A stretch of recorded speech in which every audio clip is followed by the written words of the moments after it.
तर तो कशाच्याच मध्ये येणार नाही. तर त्याच्यावरती महानाड्यांच्या बाजूला येतो. लक्षात आलं का? तर तो किती म्हणजे अख्ख्या सोसायटीत किती जरी महानाड्या महालक्षण म्हणती याचे दोष असले तरी तेवढा परिणाम त्याच्यावरती होणार नाही. लक्षात आलं?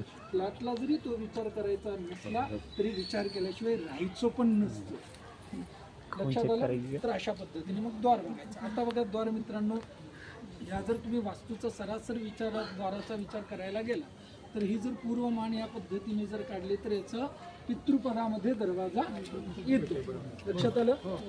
तर आता पितृपद, आता जर तुम्ही इथे बघा, आता बघा तिथं गेल्यानंतर ना कोणत्याही याच्यामध्ये वास्तूमध्ये गेल्यानंतर इकडे बघा, हा जर दरवाजा असेल, ओके, तर मी काय करेन, समोर अशी वरती माझी नजर पाहिजे आणि अशी खालून वरती गेली पाहिजे आणि मी म्हणजे पाय टाकून हे केली पाहिजे. आता याच्यामध्ये कोणता पाय टाकावा, कसा टाकावा हे पण शास्त्रीय, पण ते आपण स्टेप बाय स्टेप पुढे जसा अभ्यास करत जाऊ त्यानुसार हे करू. लक्षात आलं?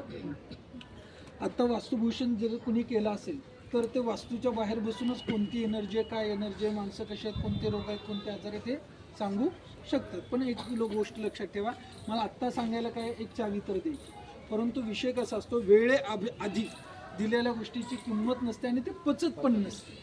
पचलं पाहिजे. जसं जसं तुम्ही अभ्यास कराल तसं आणि स्टेप बाय स्टेप चॅनलने जाल त्याच्यातून. जेव्हा आता बघा तुम्हाला मी सांगितलं की बा नैऋत्यला किचन चालते, दळवी कुठे आहे, दळवी प्रीती दळवी आली आहे का?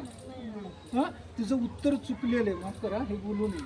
तर तिने नैऋत्याचा प्रश्न होता ना किचनचा, तर तिने तो दोष सांगितलेला आहे. ठीक आहे, दोष आहे, पण ते कुणाला चालतं हे पण आलं पाहिजे ना. लक्षात आलं का? तर सांगायचा तात्पर्य कुठे होतो, आपण कुठे होतो रे, उत्तर